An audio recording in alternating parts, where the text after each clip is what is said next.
আল্লাহ হাফেজ কথাটার অর্থ কি? আমরা অনেক সময় কাউকে বিদায়ের সময় কথাটি বলে থাকি, সেই দৃষ্টিকোণ থেকে এটি বলা কতটুকু যুক্তিযুক্ত?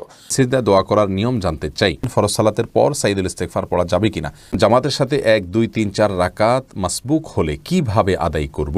আল্লাহ শাস্তি দিচ্ছেন নাকি পরীক্ষা নিচ্ছেন, কিভাবে বুঝবো? সরকারি ব্যাংকে ও এনজিওতে চাকরি করা নাকি হারাম? বিয়ে কি তাকদীরের আগে থেকেই লেখা থাকে? মেয়ে দেখার উদ্দেশ্যে মেয়ের হাত, পা বা শরীরের অন্য অঙ্গ প্রত্যঙ্গ দেখা যায় যাচ্ছে কিনা? যারা আত্মহত্যা করে তারা তো আল্লাহ তো তাদের মৃত্যু সেভাবে লিখেছেন, তাহলে তারা জান্নাতে যাবে না কেন? প্রসাবের পর কি পর্যাপ্ত পানি ব্যবহার করলেই হবে নাকি টিস্যু বা কুলুক ব্যবহার করা লাগবে? ক্রিম দিয়ে ফর্সা হওয়া কি জায়েজ? খোঁটা দেয়া কি ধরনের পাপ? স্বপ্নে নবী করিম সাল্লাল্লাহু আলাইহি ওয়াসাল্লামকে দেখলে নাকি জাহান্নাম হারাম, তাহা কতটুকু সঠিক? স্ত্রীর কথা মতো হস্তমৈথুন করা যাবে কি না? সিজদার রুকুতে কি কোরআনের দোয়াগুলো পড়া যাবে? জান্নাতে আমরা কোন ভাষায় একে অপরের সাথে কথা বলবো, যেহেতু আমরা বিভিন্ন ভাষাভাষীর মানুষ? কিভাবে অতি শীঘ্রই দোয়া কবুল হয়? শুধুই কি নামাজ নাকি অন্য কোনো নিয়ম আছে? স্বামী বা স্ত্রী কেউ মারা গেলে তার স্ত্রী বা স্বামী তাকে স্পর্শ করা হারাম, এর কোনো ভিত্তি কি রয়েছে? মেয়ে বাচ্চা হলে কি আজান দেওয়া যাবে? আর মেয়েরা কি আজান দিতে পারবে? অনেক সময় ছেলেরা থাকে না। মেয়েদের বিয়ের পর বাবা মা ভাই বোনের প্রতি তাদের দায়িত্ব কর্তব্য কতটুকু? অজু করার পর মেরিল বা লোশন ব্যবহার করে নামাজ হবে কিনা? বিয়েতে মেয়ের বাবা অবর্তমানে অভিভাবক কে? মেয়েরা কি ছেলে ডাক্তার দেখাতে পারবে? আমাদের সমাজে একটা প্রচলন আছে যে মৃত্যুর সময় সিরিয়াল ধরে রোগীর মুখে পানি দেওয়া হয়। রোগী পানি খেতে পারুক আর না পারুক, অনেকে আছেন পানি দিতে না পারলে আফসোসও করেন। প্রিয় দর্শক, অনেক বেশি সময় নিয়ে নিয়েছি আপনাদের প্রশ্ন উত্তরের মূল পর্ব, যে জন্য আমাদের এই আয়োজন। চলুন আমরা সেদিকে চলে যাই। আমার কাছে অনেকগুলো প্রশ্ন এসেছে, এর মধ্যে থেকে একটি প্রশ্ন হলো, রাবেয়া বসরি বোন, আপনি জানতে চেয়েছেন পিরিয়ডের রক্ত নতুন জামায় লাগার পর অনেকবার ধোয়া হলেও দাগ রয়ে যায়, এটা পরে কি নামাজ আদায় করা যাবে? দেখুন, কোনো নাপাক সেটি আমাদের কাপড়ে লাগলে, সেটি প্রবাহমান রক্ত হোক বা অন্য কোনো নাপাক হোক, আমরা সেটিকে ধৌত করব পানি দিয়ে। যথাসম্ভব স্বাভাবিকভাবে একটি কাপড় যেভাবে মানুষ ধোয় ময়লা দূর করার জন্য, ওইভাবে ধোয়ার পরেও যদি তার মধ্যে দাগ থেকে যায়, তাহলে সেক্ষেত্রে তার কারণে সেই কাপড় পরে সালাত আদায় করতে কোনো প্রকার অসুবিধা হবে না।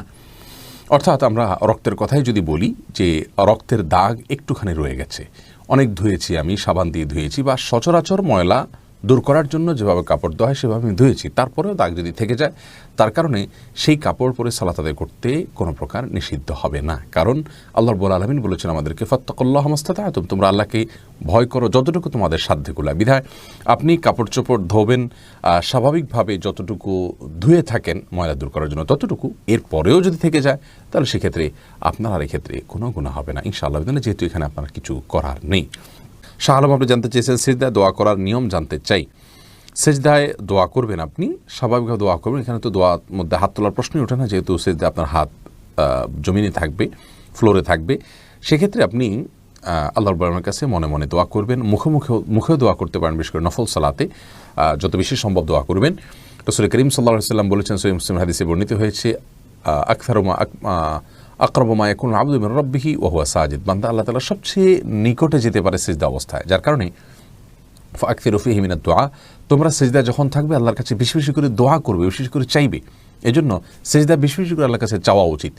আল্লাহর সবচেয়ে কাছে গিয়ে যদি আল্লাহর কাছ থেকে আপনি কিছু চেয়ে নিতে চান, তাহলে সিজদা গিয়ে আল্লাহর কাছে দোয়া করবেন। বিশেষ করে নফল নামাজে, তাহাজ্জুদে বা অন্যান্য সময় সিজদা পড়ে নামাজের মধ্যেই আপনি আল্লাহর কাছে দোয়া করবেন। কোরআন হাদিসের দোয়া বর্ণিত তো অবশ্যই দোয়াগুলো করতে পারেন, কোরআনের দোয়া, হাদিসে বর্ণিত দোয়া, মাতৃভাষায়ও দোয়া করতে পারবেন। এই মতটি অধিকতর শক্তিশালী এবং উলামাদের মত, যদি অনেক উলামা একরাম বলেছেন যে না, সলাতের মধ্যে মাতৃভাষায় দোয়া চলবে না, কোরআন হাদিস বর্ণিত দোয়া করবেন এবং মনে মনে আপনি দোয়া করতে পারেন। এবারে কারোর দ্বিমত নেই, আপনি তাসবিহ সুবহান রাব্বিয়াল আলা বলছেন, আর এদিকে আপনি আপনার আকীদাগুলো মনে মনে পেশ করছেন। আল্লাহ তাআলা যেহেতু মনে খবর রাখেন, সেটিও জায়েজ রয়েছে। এরপরে যে প্রশ্নটি আমি দেখতে পাচ্ছি তা হলো মোহাম্মদ ইউনুস মিয়া, আপনি জানতে চেয়েছেন আমাদের সমাজে একটা প্রচলন আছে যে মৃত্যুর সময় সিরিয়াল ধরে রোগীর মুখে পানি দেওয়া হয়, রোগী পানি খেতে পারুক আর না পারুক, অনেকে আছেন পানি দিতে না পারলে আফসোসও করেন। ভাই ইউনুস, অনেক গুরুত্বপূর্ণ প্রশ্ন আপনি করেছেন। রোগীর মুখে পানি দিতে পারা, এটাকে আমরা মনে করি যে তার সেবা করতে পারলাম, তার পাশে দাঁড়াতে পারলাম। রোগীর যদি পানের প্রয়োজন না থাকে, তবুও যদি পানি দেওয়া হয়, তাহলে তো সেবা হলো না, বরং এটা রোগীকে কষ্ট দেওয়া হলো। অতএব যদি সবাই এরকম সিরিয়াল ধরে রোগীর মুখে পানি দেয় আর কেউ পানি দিতে না পারে, তাহলে তার খুশি হওয়া উচিত যে রোগীকে আযাব দেওয়া, তাকে কষ্ট দেওয়ার থেকে অন্তত আমি বাঁচতে পারলাম। এটি সন্দেহিতভাবে আমাদের একটা কুসংস্কার। আমাদের অনেকেই মনে করেন যে মৃত্যুর আগে তার মুখে পানি দিতে পারলে বোধহয় আমি একটা কিছু করে ফেললাম। না, কোরআন হাদিসে কোথাও এরকম কোনো কাজের প্রশংসা করা হয়নি। রোগীর জন্য যেটা প্রয়োজন সেটা আপনাকে করতে হবে। রোগীর সেবা করতে হবে, রোগীর শুশ্রূষা করতে হবে, রোগীর সাথে দেখতে যেতে হবে। এগুলো সবগুলো সুন্নাহ এবং গুরুত্বপূর্ণ ইবাদত, কোনো কোনো ক্ষেত্রে গিয়ে ওয়াজিব পর্যন্ত হয়ে যায়। যার কারণে এই কাজগুলো আপনি করবেন, কিন্তু যখন যেটা প্রয়োজন, মুখে পানি দেওয়ার প্রয়োজন, কেউ একজন দিয়েছেন, আলহামদুলিল্লাহ যথেষ্ট, আপনি অন্য কিছু করেন, ওইটাই করতে হবে বা ওইটা করলে বিশেষ কোনো ফজিলত হবে এমন কোনো কথা কিন্তু নাই। এরপরে খাদিজা নিজুম আপনি জানতে চেয়েছেন মেয়েরা কি ছেলে ডাক্তার দেখাতে পারবে? মেয়েরা ছেলে ডাক্তার দেখাতে পারবেন যদি মেয়েদের জন্য কোনো মেয়ে ডাক্তার অ্যারেঞ্জ না থাকে, তাহলে সেক্ষেত্রে ছেলে ডাক্তার তিনি দেখাতে পারবেন। এবং দেখানোর ক্ষেত্রে যতটুকু তার ডাক্তারকে দেখানোর প্রয়োজনে পর্দা বিধান লঙ্ঘন করতে হয়, যতটুকু করতে হয়, ফর এক্সাম্পল তার হাতে কোথাও ঘা পাচড়া হয়েছে, তাহলে শুধু হাতটা দেখালেই চলছে, তিনি মুখাবয়ব তার সামনে উন্মুক্ত করবেন না। অথবা শরীরের যে কোনো অংশ, যেখানে যে অংশটা তাকে না দেখালেই নয়, শুধুমাত্র সেই অংশটা উন্মুক্ত করবেন, এক। আর দ্বিতীয়ত হলো ডক্টরের চেম্বারে যখন যাবেন তখন ডক্টর এবং ওই ভদ্রমহিলা যিনি রোগিণী হয়ে গিয়েছেন তারা দুজন ছাড়া অন্য কোনো ব্যক্তির সাথে থাকতে হবে। আজকাল অবশ্য নার্স থাকেন, তা না থাকলে আপনার সাথে কেউ না কেউ থাকতে হবে, কারণ লা ইয়াখলুহান রাজুলুন বিমরাআতিন হাদিসে আসছে একজন নারী একজন পুরুষ নির্জনে একাকী কোনো কক্ষে অবস্থান করবে না। এটি গুনাহের কাজ, কারণ একাকী নির্জনে কোথাও অবস্থান করলে শয়তান তাদের মনের মধ্যে বাজে চিন্তার উদ্রেক ঘটিয়ে থাকে। এরপরে জারিন তাসনিম আপনি জানতে চেয়েছেন বিয়েতে মেয়ের বাবা অবর্তমানে অভিভাবক কে? মেয়ের বাবা যদি না থাকেন, মারা যান, অথবা তার কোনো খোঁজ খবর না নেন, অথবা তিনি তা নিরুদ্দেশ থাকেন, অর্থাৎ মেয়ের বাবা এক কথায় না থাকেন যদি, তাহলে সেক্ষেত্রে মেয়েকে বিয়ে দেওয়ার জন্য দ্বিতীয় অভিভাবক হলেন মেয়ের বড় ভাই, মেয়ের দাদা যদি তিনি বেঁচে থাকেন, অথবা বড় ভাই, অথবা চাচা, তাদের কেউ একজন অভিভাবক হবেন ধারাবাহিকভাবে। আর যদি এরকম নিকটাত্মীয় কেউই না থাকে, তাহলে সেক্ষেত্রে মহল্লার মসজিদের ইমাম সাহেব বা কোনো দিনদার মানুষ তিনি তাকে অভিভাবক হয়ে বিয়ে দিতে পারবেন। এরপরে আমি যে প্রশ্নটি দেখতে পাচ্ছি তা হলো মজিদুল হক আপনি জানতে চেয়েছেন অজু করার পর মেরিল বা লোশন ব্যবহার করে নামাজ হবে কিনা? হবে, কোনো অসুবিধা নেই। মেরিল বা লোশনে এমন কোনো উপাদান নেই যেটি নাপাক, যা ব্যবহার করলে আমাদের শরীরে নাপাক হয়ে যাবে, যার কারণে এটি ব্যবহার করে সালাত আদায় করলে কোনো অসুবিধা নেই। যে কোনো পেট্রোলিয়াম জেলি, তেল, এর যে কোনোটি আপনি ব্যবহার করতে পারেন, করে আপনি সালাত আদায় করতে পারেন, কোনো অসুবিধা নেই। এরপরে মুরসালিন সরকার আপনি জানতে চেয়েছেন জামাতের সাথে 1, 2, 3, 4 রাকাত মাসবুক হলে কিভাবে আদায় করব? 1, 2 বা 4 রাকাত, 3 রাকাত সালাত যদি আপনার ছুটে যায়, ইমাম সালাম ফেরানোর পর আপনি যখন সালাতগুলো আদায় করবেন, এগুলোতে আপনি কেরাত পড়বেন কিনা? প্রথম কথা হলো বৈঠকের বিষয়টা হলো আপনি যখন এই সালাতগুলো আদায় করবেন তখন কথার কথা 1 রাকাত ইমামের সাথে পেয়েছেন, 3 রাকাত পাননি, তাহলে ইমামের সাথে যে রাকাতটি পেয়েছেন সে রাকাতে আপনি বসে থাকলেও সেটি আপনার প্রথম রাকাত। অথবা আপনি একাকী যখন পড়বেন তখন আপনি একাকী প্রথম যে রাকাতটা পড়বেন ওখানে আবার বসতে হবে, কারণ এটা আপনার জন্য সিরিয়ালে দ্বিতীয় রাকাতে বসতে হবে। এ হলো বসার ধারাবাহিকতা। আর সূরা এবং সূরা ফাতিহার সাথে অন্য সূরা কেরাত মিলানোর যে বিষয়টি রয়েছে সেটি নিয়ে দুটি মত উলামায়ে কেরামের রয়েছে। অনেকে মনে করেন যে এটি সালাতের শেষ অংশ হলে প্রথম 2 রাকাত ইমামের সাথে শেষের 2 রাকাত যদি আপনি পান, তাহলে ওটা আপনার প্রথম অংশ ধরা হবে। তাহলে পরে আপনি একাকী যখন পড়ছেন সেটিকে শেষের অংশ ধরা হবে। শেষ অংশ ধরা হলে সেখানে আর কেরাত মিলানো বা সূরা মিলানোর কোনো প্রশ্ন নেই। আর যারা মনে করেন যে না, আপনি একাকী যেটা পড়ছেন সেটি আপনার প্রথম অংশ, তাহলে সেক্ষেত্রে তাদের দৃষ্টিভঙ্গি অনুযায়ী আপনাকে সূরা কেরাত মিলাতে হবে। বিস্তারিত দলিল নিয়ে আমরা আলোচনা করি, কোনটা অধিক শক্তিশালী সে বিষয়ে আমরা কথা বলবো ইনশাআল্লাহ বিইذনিল্লাহ। এরপরে জেসমিন পলি আপনি জানতে চেয়েছেন মেয়েদের বিয়ের পর বাবা মা ভাই বোনের প্রতি তাদের দায়িত্ব কর্তব্য কতটুকু? মেয়েদেরকে তো এত বেশি সুযোগ ইসলাম দিয়েছে, সত্যি এটা পুরুষদের জন্য ঈর্ষার বিষয়। কারণ মেয়েদের জীবনে তার নিজের ব্যয়ভারই তার উপরে বহন করা অবশ্য কর্তব্য নয়। কোনো না কোনো ক্ষেত্রে তার জীবনের সকল স্তরে এসে কারোর না কারোর অভিভাবকত্বে তিনি থাকেন, কেউ না কেউ তার ব্যয়ভার বহন করতে বাধ্য। এক্ষেত্রে তিনি নিজে যেহেতু তার নিজের ব্যয়ভার বহন করতে বাধ্য নন, বরং তার ব্যয়ভার তার বাবা, তার বড় ভাই, তার স্বামী, তার বড় ছেলে অথবা কেউ না কেউ তার অভিভাবক হিসাবে তার ব্যবহার বহন করতে বাধ্য। সেখানে তিনি আরেকজনের ব্যবহার বহন করার জন্য কোনো প্রকার বাধ্যবাধকতা তার জন্য থাকবে না, সেটাই স্বাভাবিক। আর মাসআলাটা এরকমই, অর্থাৎ মেয়েদের বিয়ের পর মা বাবা ভাই বোনদের প্রতি তাদের বিশেষ কোনো কর্তব্য নেই, অর্থাৎ ফিনান্সিয়াল কোনো কিছু তাদেরকে সাপোর্ট করা জরুরি না। তবে হ্যাঁ, এজ এ আত্মীয় তাদের খোঁজ খবর নেওয়া, তাদের বিপদে তাদের পাশে যেভাবে সম্ভব হয় তার সাধ্যে যেটুকু আছে সেটুকু নিয়ে দাঁড়ানো, তাদের সহমর্মিতা দেখানো, তাদের সাথে সম্পর্ক রক্ষা করে চলা, সুসম্পর্ক বজায় রেখে চলা, এগুলো সবগুলো কিন্তু আত্মীয়তার বন্ধন হিসাবে, বন্ধন রক্ষার প্রয়োজনের তাগিদে এগুলো সবগুলো করা কিন্তু অবশ্য কর্তব্য, সেগুলো অবশ্যই করতে হবে। আর অর্থকরী যদি থাকে, নিজস্ব অ্যাবিলিটি থাকে, তাহলে সেটা দিয়ে ভাই বোন যদি অভাবী হন তাদেরকে অবশ্যই সাহায্য করতে হবে যদি অ্যাবিলিটি থাকে তার। এটা তার নৈতিক বিষয়, কিন্তু শরিয়ত তাকে এর জন্য বাধ্যবাধকতা দেয়নি। এরপর সোহাইব মোহাম্মদ আপনি জানতে চেয়েছেন, স্বামী বা স্ত্রী কেউ মারা গেলে তার স্ত্রী বা স্বামী তাকে স্পর্শ করা হারাম, এর কোনো ভিত্তি কি রয়েছে? ভাই সোহাইব, এর ভিত্তি আছে। আর ভিত্তিটা হলো হানাফি মাযহাব অনুযায়ী উলামায়ে আহনাফ তাদের দৃষ্টিভঙ্গি হলো যে মৃত্যুর সঙ্গে সঙ্গে স্বামী স্ত্রীর মধ্যে আর বৈবাহিক সম্পর্ক থাকে না। তারা মনে করেন যে বৈবাহিক সম্পর্কের এন্ডিং হয়ে যায় মৃত্যুর মাধ্যমে। আর যেহেতু এন্ডিং হয়ে যায় তাহলে তারা পরপুরুষ পরনারী হয়ে গেলেন, এই জন্য তারা এক অন্যকে স্পর্শ করবেন না, গোসল দিবেন না। এটা হলো ইমাম রহমতুল্লাহ মাযহাবের দৃষ্টিভঙ্গি। বাকি এর বিপরীত যে মত অনেক ইমামগণের রয়েছে, বর্তমান সৌদি আরবের স্কলারগণও যে মতটি পোষণ করেন তা হলো যে বৈবাহিক সম্পর্ক এটা মৃত্যুর মাধ্যমে নষ্ট হয়ে যায় না, ভেঙে যায় না। এই মতটিকে, দ্বিতীয় মতটিকে আমার কাছে বেশি শক্তিশালী মনে হয় দলিলের দিক থেকে। আমরা দলিলের আলোচনা খুব নিগুড়ভাবে গেলাম না, কারণ তাতে কলেবর বৃদ্ধি হয়ে যাবে। মারুফা প্রেমা আপনি জানতে চেয়েছেন কিভাবে অতি শীঘ্রই দোয়া কবুল হয়, শুধুই কি নামাজ নাকি অন্য কোনো নিয়ম আছে? দেখুন, দোয়া কবুলের জন্য সবচেয়ে বড় বিষয় হলো তাড়াহুড়ো করা যাবে না। আপনি কিন্তু প্রশ্নই করেছেন যে শীঘ্রই দোয়া কবুল হয়। শীঘ্রই বা কুইক দোয়া কবুলের কোনো ভার্সন নেই যে এটা আপনার স্পেশাল সার্ভিস, আপনার এখানে কুইক সার্ভিস আছে, এরকম না। বরং দোয়া স্বাভাবিক গতিতে কবুল হবে। আপনি যে বিষয়টাকে খুব দ্রুত চাচ্ছেন, আপনি কি জানেন যে সে বিষয়টা আপনার জন্য কল্যাণকর কিনা? আপনি নিশ্চিত না, আমরা কেউ নিশ্চিত নই। আমরা মনে করি যে এই জিনিসটা আমার এখনই পাওয়া দরকার, পেলেই আমার ভালো হবে, অথচ হতে পারে সেটি পেলে আমার অকল্যাণ হবে। এজন্য তাড়াহুড়ো না করে আল্লাহর রহমানের কাছে দোয়া করা উচিত স্বাভাবিকভাবে। দোয়া কবুলের যে শর্তগুলো আছে, হালাল ভক্ষণ, আল্লাহর প্রতি কায় মনোবাক্যে দোয়া করা, আন্তরিকতার সাথে দোয়া করা, বিনয়ের সাথে দোয়া করা, কেঁদে কেঁদে দোয়া করা, নবীর প্রতি দুরূদ পাঠ করা দোয়ার মধ্যে, এই সব শর্তগুলো পূরণ করে আপনি দোয়া করবেন, ইনশাআল্লাহ আল্লাহ তাআলা দোয়া বিফলে দিবেন না।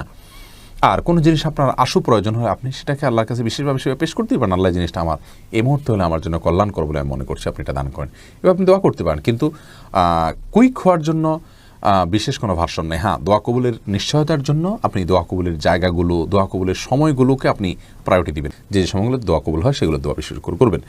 নূরনাহার মিত আপনি জানতে চেয়েছেন, জান্নাতে আমরা কোন ভাষায় একে অপরের সাথে কথা বলবো, যেহেতু আমরা বিভিন্ন ভাষাভাষীর মানুষ? দেখুন, একটি দাইফ হাদিস থেকে জানা যায় যে জান্নাতীদের ভাষা হবে আরবি। হাদিসটিকে কোনো কোনো মুহাদ্দিসগণ জাল পর্যন্ত বলেছেন, অর্থাৎ আহিবুল আরব আলী সালাস ফাইন্নি আরবি ওয়াল কোরআন আরবি ওয়া কালামু আহলিল জান্নাতে আরবি।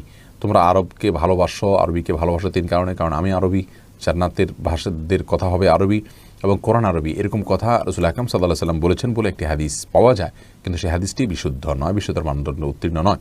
জান্নাতীদের ভাষ্য, কথোপকথন অন্যান্য বিভিন্ন বর্ণা থেকে বোঝা যায় আরবিতে হবে। আল্লাহ তাআলা সেটা স্বয়ংক্রিয়ভাবে সবাইকে জানিয়ে দিবেন, সবাই স্বয়ংক্রিয়ভাবে জানবে যারা যাবে সেখানে। তবে এটিও চূড়ান্তভাবে বলা কঠিন, ভিন্ন কোনো কিছু এক্ষেত্রে হতে পারে। আল্লাহ রাব্বুল আলামিন জান্নাতে আসলে কি রেখেছেন, প্রত্যেকে যার যার মতো করে কথা বলবে, কিন্তু সবাই সবাইটা বুঝবে এমন হতে পারে। কারণ জান্নাতে আল্লাহ তাআলা যা রেখেছেন সে সম্পর্কে হাদিসে কুদসি তিনি বলেছেন, আ'দাতু লি'ইবাদিয়াস সালিহিনা মা লা আইনুন রাআত ওয়া লা উযুনুন সামিআত ওয়া লা খাতারা আলা কলবি বাশার। আমি জান্নাতীদের জন্য যা রেখেছি তাকে কোনো কল্পনাও করেনি, দেখেওনি, শুনেওনি তার কোনো বিবরণ। এরপরে ফারজানা সুলতানা আপনি জানতে চেয়েছেন, আল্লাহ শাস্তি দিচ্ছেন নাকি পরীক্ষা নিচ্ছেন, কিভাবে বুঝবো? খুবই কঠিন ভাই বোন ফারজানা। আমাদের জীবনে কোনো বিপদ আসলে সেটি একইভাবে আল্লাহর পক্ষ থেকে পরীক্ষা হতে পারে। আল্লাহ আমাদেরকে পরীক্ষা করছেন, এমনটি হতে পারে আমরা কি করি, আমরা সবর করতে পারি কিনা। আবার একই সঙ্গে আমাদের কোনো কৃতকর্মের জন্য শাস্তি আল্লাহ তাআলা দিচ্ছেন, দুনাল আযাবিল আকবার, বড় শাস্তির আগে ছোট শাস্তি দিয়ে আল্লাহ আমাদেরকে সতর্ক করতে চাইছেন, এমনটিও হতে পারে। তো কোন দৃষ্টিকোণ থেকে কোন বিপদটি এসছে, কোন সমস্যাটি এসছে, সেটি কিন্তু আমাদের কারোরই বলার কোনো সুযোগ নেই, যেহেতু নবী নেই, ওহীর দুয়ার নেই, আল্লাহর এই বিষয়টিকে জানার কোনো উপায় নেই। আমরা স্বাভাবিকভাবে এটিকে দুইটারই সম্ভাবনা রয়েছে, সেই জায়গা থেকে বিপদে পড়লে আমরা ইস্তেগফার করব এবং ধৈর্যের পরীক্ষায় উত্তীর্ণ হওয়ার জন্য প্রয়াস চালাবো। এরপর আয়াত ইসলাম আপনি জানতে চেয়েছেন, আচ্ছা মেয়ে বাচ্চা হলে কি আজান দেওয়া যাবে, আর মেয়েরা কি আজান দিতে পারবে? অনেক সময় ছেলেরা থাকে না। মেয়ে বাচ্চা হলেও আজান দিবেন। আর আজান দেওয়া সম্পর্কিত হাদিসগুলো আসলে খুব বেশি যে শক্তিশালী তা নয়, বরং বিন বাজ রাহিমাহুল্লাহ আজান বাচ্চার নবজাতকের ভূমিষ্ঠ হওয়ার পর তার কানে আজানের বিষয়ে হাদিসগুলোকে অ্যানালাইসিস করে বলেছেন বেশিরভাগ হাদিস জয়ীফ, কিন্তু অনেকগুলো হাদিস বর্ণিত হয়েছে এটা করা যেতে পারে। ফজিলতের মতো বিষয়, হাদিসের জফের যে মাত্রা তাতে এটা করা যেতে পারে, খুব বেশি গুরুত্বপূর্ণ না হলে এটা করা যেতে পারে। তবে মেয়েরা নাও, ছেলেরাই আজান দিবেন এবং মেয়ের বাচ্চা হলেও আজান দিবেন, পৃথক করা হয়নি হাদিসের ছেলে মেয়ে আলাদা করে। নোমান শাহ আপনি জানতে চেয়েছেন, স্বপ্নে নবী করিম সাল্লাল্লাহু আলাইহি সাল্লামকে দেখলে নাকি জাহান্নাম হারাম, তাহা কতটুকু সঠিক? দেখুন, এ বিষয়ে হাদিস রয়েছে দাইফ। আর দ্বিতীয়ত হলো যে রাসূল আকরাম সাল্লাল্লাহু আলাইহি সাল্লামকে আমরা স্বপ্নে দেখলে তিনি রাসূল আকরাম সাল্লাল্লাহু আলাইহি সাল্লাম কিনা এটা নিশ্চিত হওয়া কঠিন। যদিও একটি হাদিস রয়েছে রাসূল আকরাম সাল্লাল্লাহু আলাইহি সাল্লাম বলেছেন, কেউ আমাকে স্বপ্নে দেখলে সে অবশ্যই আমাকে স্বপ্নে দেখেছে, কারণ শয়তান আমার আকৃতিকে ধারণ করতে পারে না। এই হাদিসের ব্যাখ্যা, বিশুদ্ধ ব্যাখ্যা হলো যে এটা রাসূল আকরাম সাল্লাল্লাহু আলাইহি সাল্লামের জীবদ্দশার কথা বা সাহাবীদের কথা যারা তাকে দেখেছেন তাদের কথা, যে তারা স্বপ্নে দেখলে নবীজিকেই দেখেছেন। এখন আমরা যারা নবীজি সাল্লাল্লাহু আলাইহি সাল্লামের চেহারাই জানি না, তাদেরকে শয়তান যদি এসে বলে আমি নবীজি, তো সেটি হওয়ার সম্ভাবনা রয়েছে। এই ব্যাখ্যাটা অধিকতর শক্তিশালী।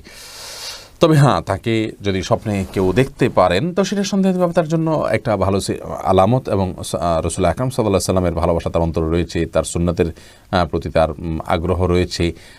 এটি যেমন হতে পারে তেমনিভাবে এর মাধ্যমে তিনি অনুপ্রাণিত হতে পারেন, কিন্তু এটা জরুরি নয় যে তাকে স্বপ্ন দেখলে তিনি অরিজিনালি দেখেছেন আর তাকে দেখলেই জান্নাত ওয়াজিব হয়ে যাবে, এটি বিশুদ্ধ নয়।